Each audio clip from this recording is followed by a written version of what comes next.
दिनै 1 सेप्तेम्बर आरो गेदेमा सोरबां सुबुंनि 87थि जोनोम सान आरो दिनैनि सानखौ दुलाराय बर' माहारियारि आफादफोरा बोसोरफ्रोमबो मेहेरगोनां हाबाफारिजों खुंबोगासिनो दं। बेबायदिनो देग्लायबो रौता दख'रानि बेन्दोंआव थानाय रौता फोथार गोदानारि गामियाव खुंफुंनाय जायो। दिनैनि बे सोरबां सुबुं बिहुराम बर'नि 87थि जोनोम सानखौ फालिनाय हाबाफारियाव बर'नि माहारियारि आफाद दुलाराय बर' फरायसा आफादनि आफादगिरि, बर' साहित्य सभानि आफादगिरि नेहाथारिजों लोगोसे जिल्ला आरो दख'रानि गोबां मेलेमजिबि आरो बिबानगिरि बिथांमोनहा बाहागो लानानै हाबाफारिखौ मेहेरगोनां महर होनायखौ नुयो। लोगोसे सोरबां सुबुं बिहुराम बर'नि मुङाव सरकारा थुनलाइयारि बान्था होयोब्ला बिथांखौ बिथांनि सान्थौ आरो सानस्रिखौ मान होनाय जागोन होननानैबो फोरमायो। दिनैनि बे हाबाफारिनि गेजेरजों एबसुनि आफादगिरि दिपेन बर' आरो बर' थुनलाइ आफादनि आफादगिरि तरेन बर'आ आथिखालाव सोलोंथाइ बिथिंखौ लानानै सरकारा जा थांखि लादों बेनि हेंथायै गोख्रों बाथ्रा फोरमायो।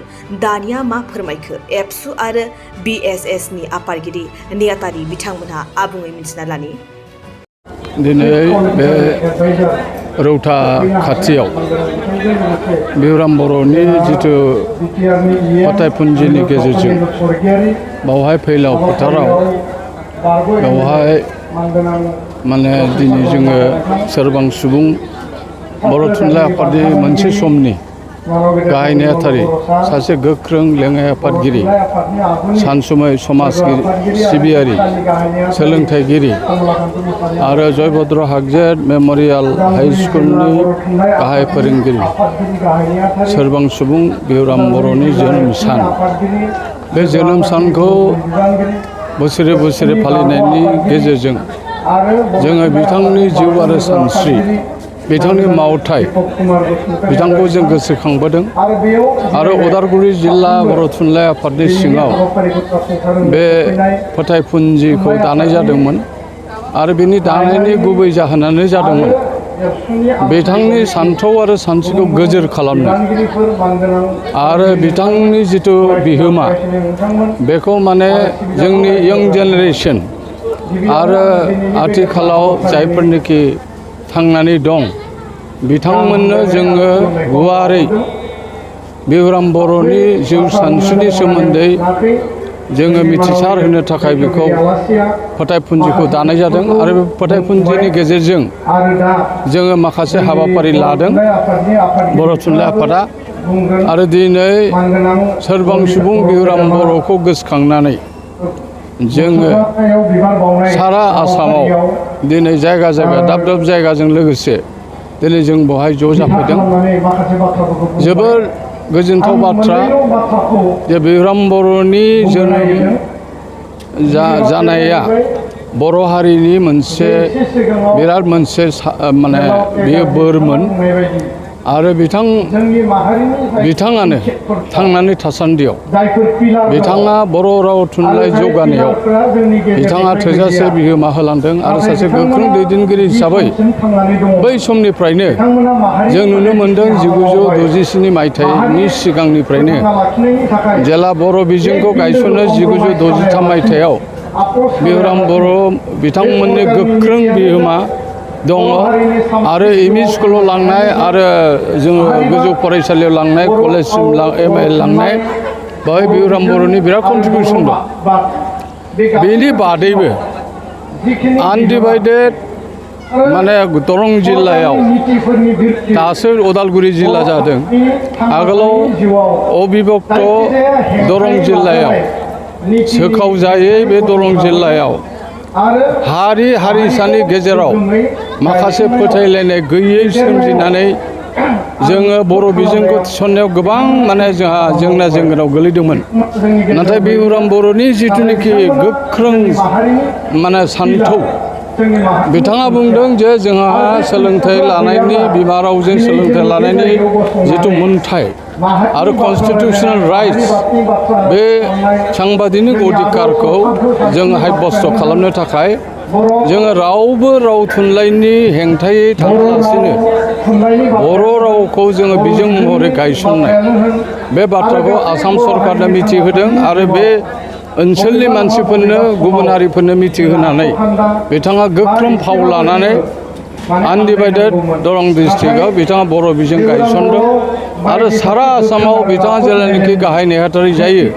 गोबाव सम गाहाय नेहाथारि जायो बेनिफ्राय गोबाव सम बिथाङा मोनसे समाव लेङाइ आफादगिरिबो जादोंमोन आरो बिथाङा बर' टेक्स्ट बुक प्रडाक्शन कमिटिनिबो सोद्रोमामोन बे समाव बिराद बिजाबनि आंखाल बे बिजाबनि आंखालखौ बियो थफ्ला लायै लायै गोबां लिरगिरिफोरनिसिम खाथियाव थांनानै बिथाङा माने खस्थ' खालामनानै बेखौ नाजादोंमोन आरो मोनसे खोथाखौ बुंनांगोन जे बिहुराम बर'आ जेलानाखि गाहाय नेहाथारि जायो प्रमद चन्द्र ब्रह्मनि जिथुनाखि सोदोब बिहुं हिन्दी बर' इंलिश सोदोब बिहुं बे मनास्क्रिप्टखौ बानायनो थाखाय थुनलाइगिरि प्रमद चन्द्र ब्रह्मनो दायथ' होदोंमोन बिबान होदोंमोन आरो बे बिबानखौ मावफुंनायाव बिहुराम बर'आ गावनि रौथानि न'आवनो लाबोनानै प्रमद चन्द्र ब्रह्मखौ लाखिनानै बिथाङा माने बे डिक्सनारिखौ फोजोबो आरो फोजोबनानै central institute of Indian language CIL माइसुराव लांनानै थफ्लाखौ लांनानै बिथाङा बै समनि लेंगुवेज अफिसार ओमफ्राय IPनि अफिसार डक्टर रामाधर सिंहजों रायज्लायनानै बे डिक्सनारिखौ माने फाइनाल सेबाव एकदम जोबथानाय मोनसे माबायाव लाबोनानै होफैयो आरो बे डिक्सनारिया 1969 मायथाइनि माने माबायाव गरेस्वर अधिवेशनाव बेखौ बेखेवनाय जायो आरो बेनिफ्रायनो बिथाङा दुखुआ बेनो थालांबाय जे बिथाङा 1990 मायथाइयावनो उदखारिनि आखायाव जिउ गोमानो गोनां जायो आरो बिथाङा बे इमान खस्थ' खालामनानै बानायलांनाय बे डिक्सनारिखौ सोदोब बिहुंखौ नुलाङाखिसै जाय हक जोङो बर' थुनलाइ आफादा बिथांनि बिहोमाखौ जों बावनो हाया दिनै उदालगुरि जिल्ला बर' थुनलाइ आफाद आरो फोथायफुनजि आरो बे ओनसोलनि रायजो राजा न'खरनि मानसि ज' जानानै जोङो बिहुराम बर'नि बे माबाखौ जोङो अराय गोसोखांनांगोन आरो बिथांनि जिउआ जाहाथे सोरगोआव आलो गोजोन थायो आरो जोंखौ बोर सारस्रिहरो मोनसे समाव बर' बिजों एबा बर' रावखौ फोथांनो थाखाय गोबां बिथांमोना नाजादों नाथाय दिनैनि समाव आसाम सरकारा बै बर' बिजोंनि गेजेराव इंराजि बिजोंखौ दिनै सोफादेरनो नाजादों दिनैसिमबो आसाम सरकारा माने गावसोरनि बे बिथिङाव जोङो 1960 मायथाइनिफ्राय फैयै फैयै बर' रावा दिनै माने BTC सुक्तिनि आधाराव BTC गोरोबथानि आधाराव 80 फारियाव हाबनाय मोनसे राव जाफैबाय मोनसे अफिसियेल लेंगुवेज राव जाफैबाय इउनिभार्सिटि मोनब्रै इउनिभार्सिटियाव सोलिबाय आरो बे रावा मेट्रिक थाखोसिम सोलिबाय दा 11 आरो 12 थाखोआव सोलिगोन फैगौ बोसोरनिफ्राय आरो जों बर' थुनलाइ आफाद आरो दुलाराय बर' फरायसा आफाद जोंनि हारिमायारि आफादफोरनि दैदेननायाव गोख्रों दैदेननायाव नाजानायाव बिबानगिरिफोरनि नाजानायाव दिनै बर' रावा बहुद गोजौआव फैबाय असमिया रावजों बा गुबुन रावजों दिनै बेयो गनायथि मोननाय मोनसे राव हिसाबै थांबाय नाथाय आसाम सरकारा थांनाय 28 जुलाइ खालि मोनसे नटिफिकेसननि गेजेरजों केबिनेट डिसिसन लानानै बिथांमोनहा मा खालामबाय माने जिथुनिखि NEP नेशनेल एडुकेशन पलिसि बेवहाय रोखायैनो लिरनाय दं जे फाउन्डेसन कर्सखौ आप टु क्लास 5 बेखौ माने बिमा रावजों सोलोंनाय जागोन नाथाय बिथांमोनहा क्लास 3 निफ्रायनो एकदम 12 थाखोसिम बिथांमोनहा बिगियान आरो सानखान्थिखौ इंराजि बानायनानै बिथांमोना इंराजि राव माने जाबसिननानै होनो नागिरदों बेखौ जोङो मोजां मोनाखै जोङो फाउन्डेसन कर्सखौ जोङो बिमा रावजों सोलोंनो हानांगौ खारन बियो NEPनि मोनसे गाइडलाइन दं आरो बियो इउनेस्क'निबो मोनसे गाइडलाइन दं आरो भारत सरकारनि 2009 मायथाइनि जिथु राइट टु एडुकेसन बेवहायबो रोखायै दं जे सासे गथ'आ बिमा रावजों गुदि थाखोआव सोलोंथाइ मोननांगौ आरो बेनि उनाव 9, 10, 11, 12 जि बिजोंजों फरायो रिजनेल लेंगुवेजजों फरायनाय इंराजिजों फरायो बे उननि बाथ्रा नाथाय आसाम सरकारा बेखौ इउनिलिटारिलि लानायाव जोङो बर' थुनलाइ आफाद दुलाराय बर' फरायसा आफादा सावरायनायनि गेजेरजों जोङो रायजो राजानि गेजेराव खोन्थानो थाखाय जोङो एवारनेस प्रग्राम लादोंमोन उदालगुरियावबो लादों जों आरो जोङो फ्राय गोबां डिस्ट्रिक्टआव जिल्लायाव जोङो एवारनेस प्रग्रामखौ लादों आरो रायजो राजानो जों खोन्थादों जे बर' थुनलाइ आफादा बर' राव थुनलाइ जौगानायनि आरो बर' राव थुनलाइ बर' बिजों बुथारनाय बे थांखियाव जों गैया, जों आफस खालामा, जोङो बेखौ माने मानिनानै लाया। बिनि बादैबो माखासे मिक्स मिडियाम स्कुलफोरखौ बिथांमोनहा इंराजि माध्यमाव कनभार्ट खालामनानै बिथांमोनहा CBSE कर्स खालामनो नागिरदों आरो बिनि अनगाबो माने मोनसे नटिफिकेसननि गेजेरजों माने फरायसालिफोरखौ खुनु सरकारि खालामनाय जानाय नंला, प्रभिन्सियेलाइज खालामनाय जानाय नंला। No more school will be provincialise from 1/8/2022 बे खोथाखौबो जों मानियाखै। बेनिखायनो जोङो मा खालामदों, असमिया बिजोङावबो आरो बर' बिजोङावबो गोबां माने बे सरकारि स्कुल दं, भेन्सार स्कुल दं। बे भेन्सार स्कुलफोरखौ BTR सुक्तिनि 6.3नि गेजेरजों बे हालामनि गासैबो भेन्सार स्कुलफोरखौ कलेजफोरखौ बेखौ माने प्रभिन्सियेलाइज खालामनांगौ होननानै बेवहाय रोखायै लिरनाय दं। जों होनदों जे 6.3नि बे क्लजखौ मानो भायलेट खालामदों। बेनिखायनो जोङो सोलोंथाइ बिफाननि मन्थ्रिजों सावरायबाय आरो सोलोंथाइ बिफाननि मन्थ्रिया थांनाय 18 आगस्ट खालि बिथाङा माने सिमान जायाखिसै, बेनिखायनो बे सावरायनाया फेलें जादों। दा बिथाङा सेप्तेम्बर दानाव लिंफिननो नागिरदों आरो जोंबो होनदों जे जोङो जोंनि स्टेन्डआव थाबाय थागोन। बेखायनो जों दुलाराय बर' फरायसा आफाद, बर' थुनलाइ आफाद, जोङो आसु आरो आसाम साहित्य सभाखौ लोगो लाफादों, खारन असमिया बिजोङाबो एफेक्ट जादों। बेनिखायनो बिथांमोननो जोङो मोनब्रै हारिमायारि आफादजों लोगो नांनानै जोङो माखासे अर्गानाइजेसनफोरनिफ्राय अपिनियन लानानै जोङो आसामनि गिबि मन्थ्रिनो गोख्रों मोनसे जोङो गोसोखां लाइजाम होबाय आरो बे गोसोखां लाइजाम होनायाव बिथाङा लाइजामखौ फरायनानै बुंदों जे बेयो सोलोंथाइ बिथिङाव फैनाय जेंना, बे सोलोंथाइ माने बिफानासो बेखौ सुस्रांगोन होननानै बुंदों। नाथाय जोङो गिबि मन्थ्रिनि हस्तक्षेप, गिबि मन्थ्रिनि जोङो इन्टारफेरेन्स लुबैदों। दा जों आसा लाखिदों जे जोङो केबिनेट डिसिसन लाफिननानै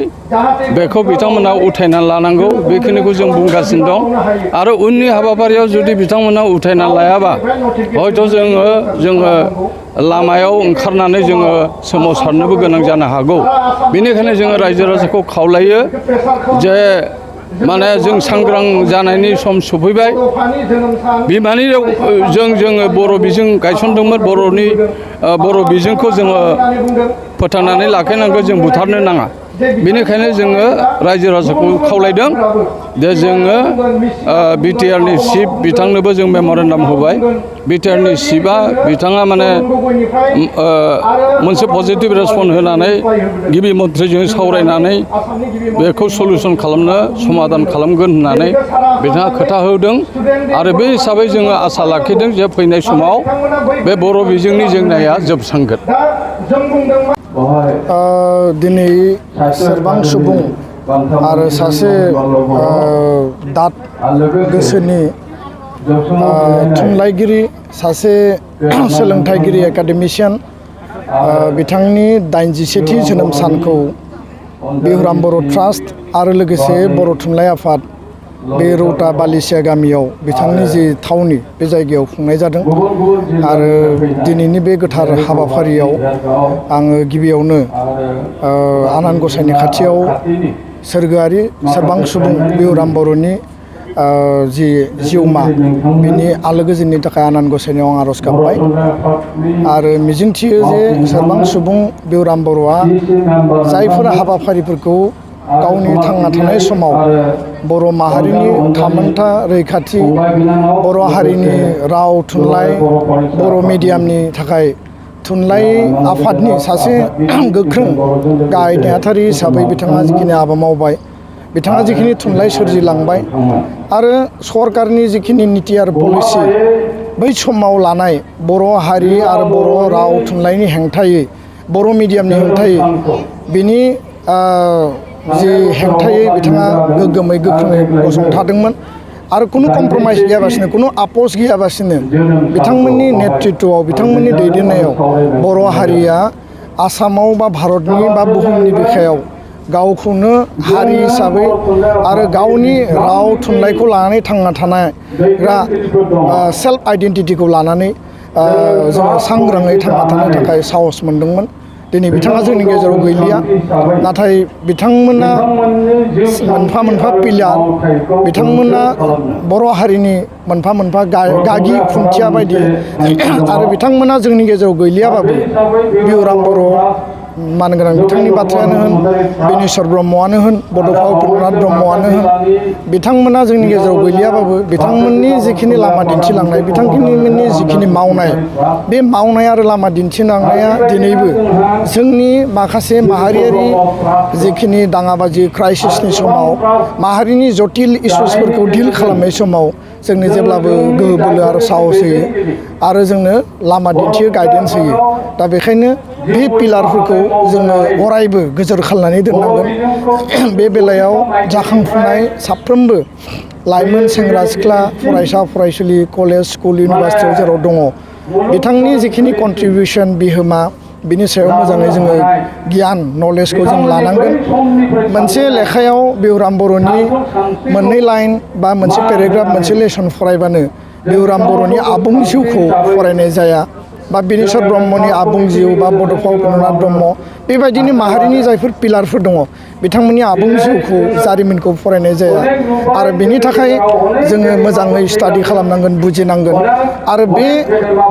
गासै बाथ्राखौ बुजिनानै जारिमिनखौ उनसंनानै इयुननि लामाखौ जों हान्थिनांगोन। आङो बे बेलायाव मोनसेल' बाथ्राखौ खावलायो, बिहुराम बर', बिनेश्वर ब्रह्म बा बड'फा उपेन्द्रनाथ ब्रह्म आरो गुबुन गुबुन जायफोर माहारिनि सुप्रिम सेक्रिफाइस खालामलांबाय, माहारिनि थाखाय गावनि जिउखौ बाउसोमबाय, अबथिरायै जिउ नागारनो गोनां जाबाय, बिथांमोननि मेम'रियाव जिखिनि थावनि जों बानायबाय, जिखिनि समाधि स्थलि दङ, बेखौ साबना हामना माने आसाम सरकार, भारत सरकारनि गुबुन गुबुन लेयाराव जिखिनि भारतनि महापुरुष आरो आसामनि महापुरुष व्यक्तिफोरनि मुङाव जेरैबायदि बानायदों,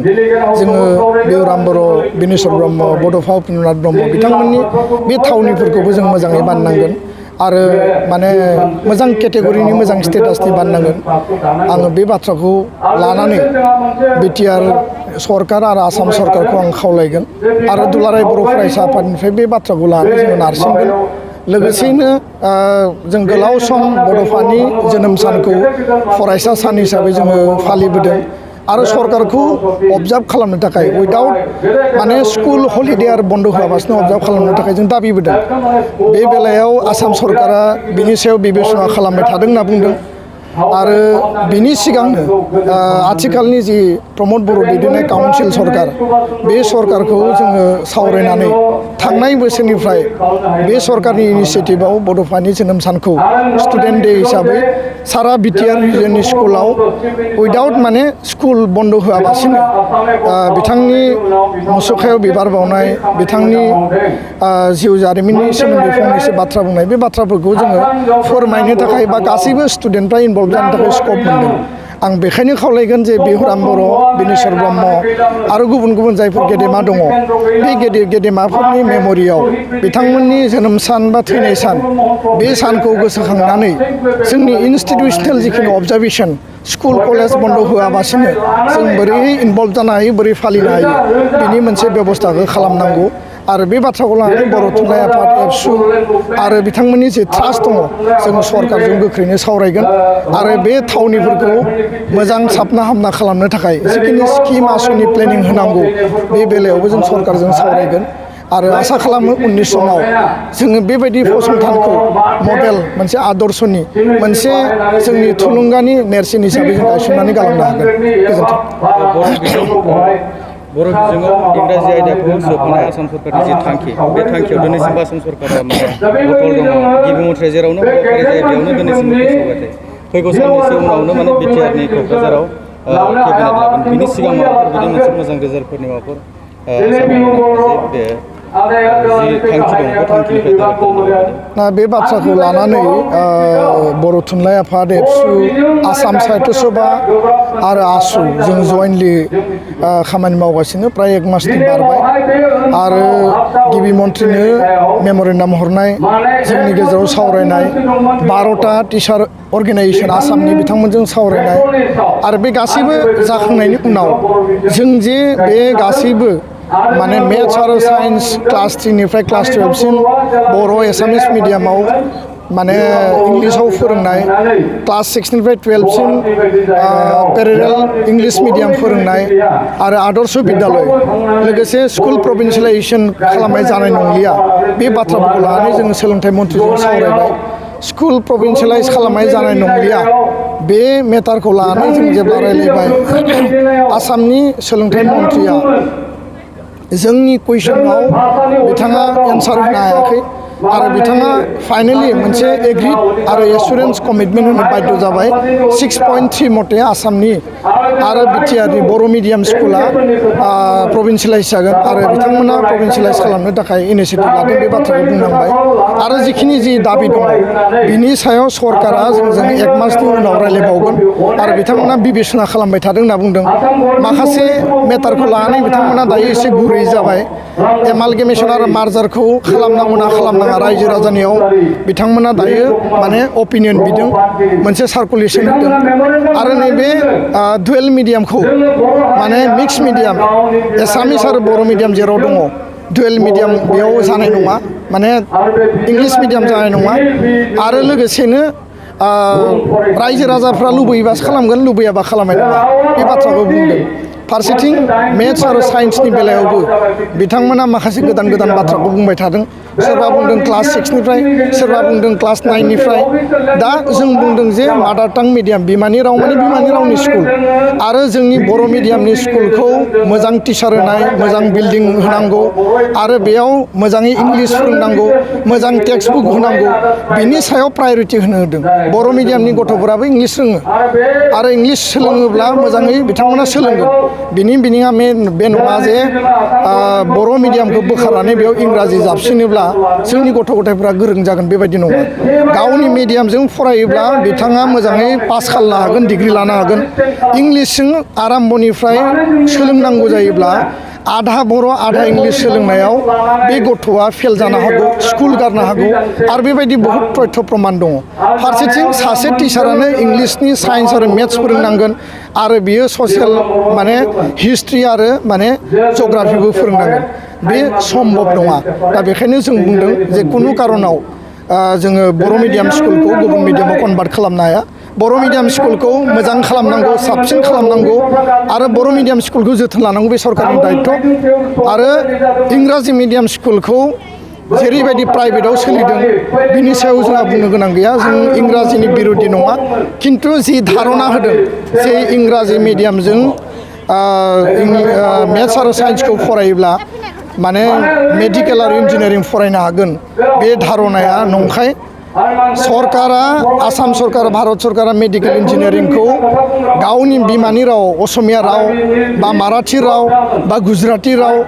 बे रावाव बिथांमोना डाक्टार इन्जिनियारिंनि कर्सखौ फोरोंनो नागिरदों फारसेथिं क्लास 3 निफ्रायनो मेथ्स आरो साइन्सखौ इंराजियाव फोरोंनो नागिरदों जोंनि फेलनि संख्या बारा जागोन आरो बेयाव बर' हारिनि जोंनि फरायसाफोरनि जिउआ आसखान्दा जागोन दा बेखायनो बर' मिडियामाव जोङो जायफोरा दिनै डिग्री लाबाय थादों फरायबाय थादों आरो NEP राष्ट्रीय शिक्षा नीतिया बुंदों गावनि बिमानि रावजों सोलोंथाइ लानो मोननांगौ दा बेखायनो बे सुबिदानिफ्राय जों बन्चित जानो मोना बे बाथ्राखौ जोङो स्पष्ट बुंगोन आसामनि केबिनेटआ क'क्राझाराव जागोन आरो बे केबिनेटनि जिखिनि माने डिसिसन निस्सय माखासे रिजलिउसना बिटिआर बर' हारिनि आसामाव रायजो जानाय बर' हारि आरो बिटिआर ओनसोलनि माखासे फेभाराव रिजलिउसन फैगोन होननानै जों आसाबादि आरो बे बिथिङाव जोंनि काउन्सिल सरकाराबो माखासे इनिसियेटिभ लानांगौ होननानै आङो खावलायहरबाय गोजोन्थों दिनै सेप्तेम्बर दाननि 1 खालार आरो जोंनि बर' थुनलाइ आफादनि बारग' लेङाइ आफादगिरि बारग' गाहाय नेहाथारि सोरबां सुबुं बिहुराम बर'नि गोथार जोनोम सान आरो बे जोनोम सानखौ जोङो बिहुराम बर' फोथायफोनजिनि दैदेननायाव आरो उदालगुरि जिल्ला बर' थुनलाइ आफादनि बानजायनायाव जों खुंबोबाय थादों। बे समाव जोङो बेखौ मोनदांदों आरो जों रायजो राजाफोरनो उन जोलैफोरनो बेखौ बे रादाबखौ होनो लुबैदों जे सोरबां सुबुं बिहुराम बर'आ सासे कमप्रमाइज गैयै बर' राव थुनलाइनि दैदेनगिरिमोन। बिथाङा उदखारिनि आखायाव अबथिरा जिउ गोमानांदों आरो बिथांनि सिमाङा गेदेरमोन। बर' थुनलाइ आफाद दाजेननाय समाव बर' रावखौ मोनसे मानगोनां आरो सा सानजा भारतनि मोनसे फोनांजाबारि राव महरै दानायनि जि सिमां दंमोन बेखौ थैजासिम बिथाङा मावफुंनो नाजादोंमोन। बिथांनि दैदेननायावनो बर' थुनलाइ आफादा बर' रावजों लोगोसे डिमासा, गार', ककबरक बे गासै रावफोरखौ जथायनानै सा सानजा भारतनिनो बर' फोलेरनि सुबुंफोरनि थाखाय मोनसे फोनांजाबारि राव महरै बिथाङा गायसननो नाजादोंमोन। बिथांनि दैदेननायावनो बर'नि सोदोब बिहुङा जाफुंनायनि महरखौ फ्राय मोननायनि लामायाव फैबायमोन।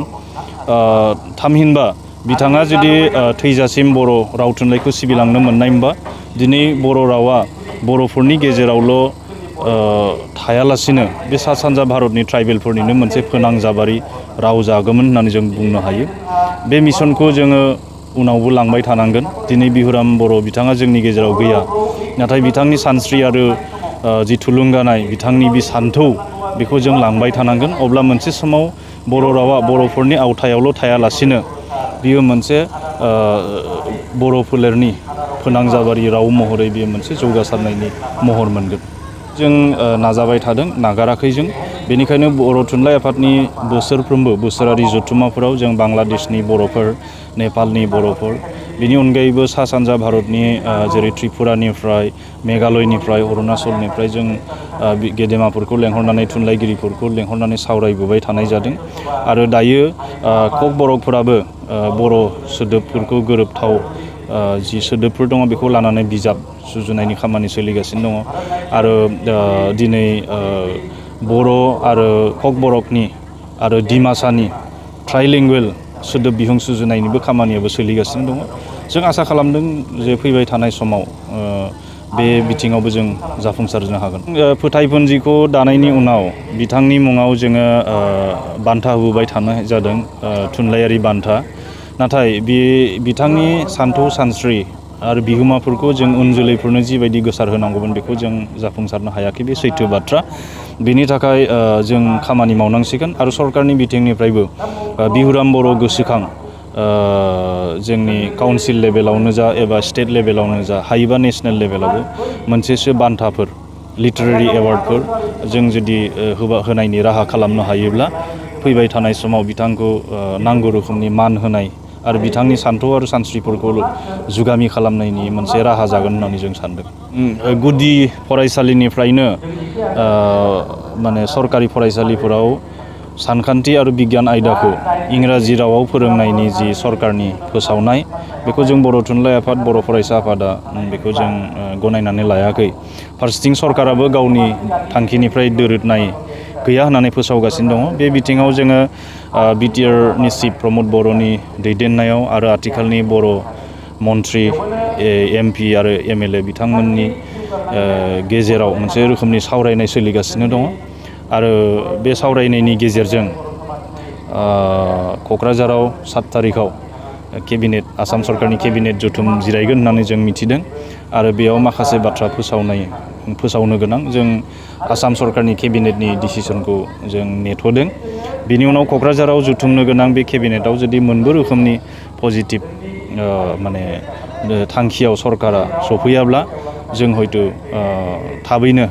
माहारियारि आफादफोरनि मेल जुथुमनानै जों बेनि सायाव गुबुन हाबाफारि एबा सावरायनायखौ जुरिजेनगोन। केबिनेटनि सिगाङाव बेनि बिखय माबाफोर सावरायनाय? केबिनेटनि सिगाङाव जोङो बर' दैदेनगिरिफोरजों सावरायबाय थानाय जादों आरो बिथांमोना जोंनि रादाबखौ आसाम सरकारनो गिबि मन्थ्रिनोबो होदों आरो गिबि मन्थ्रिनिफ्रायबो बे आयदायाव नायफिननाय जागोन होननानै बिथांमोना बुंदों होननानै जोंखौ मिथिहोनाय जादों। दा बेनिखायनो फाइनेलि जोङो केबिनेटसिम नेदों आरो जिहेतु बे मासावनो सेप्तेम्बर दानावनो आसाम एसेम्ब्लियाबो जागोन। बे एसेम्ब्लियावबो बिटिआर गोरोबथानि 6.3खौ मावफुंनाय आरो लोगोसे गुबुन दफाफोरखौ मावफुंनायनि बेलायाव मा रोखोमनि सरकारा गरन्थ लायो बेखौबो जोंनि नोजोराव थागोन। बेफोर गासै बिथिंखौ सावरायनानै सेप्तेम्बर दाननि जोबथा फारसे जोङो बर' माहारिनि थाखाय गोनां हयथ'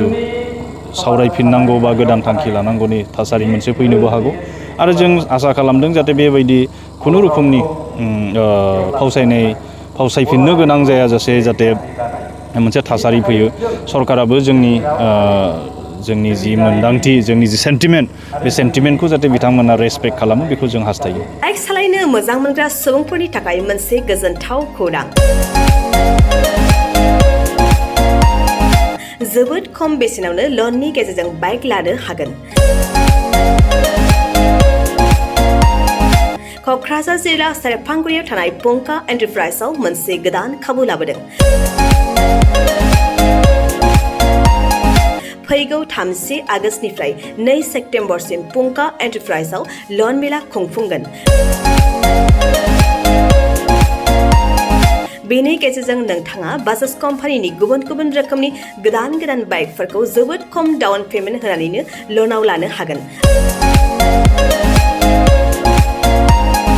बारा नङा, गासै 10,000 डाउन पेमेन्ट होनानैनो नोंथाङा बाइकखौ मोनफुंनो हागोन।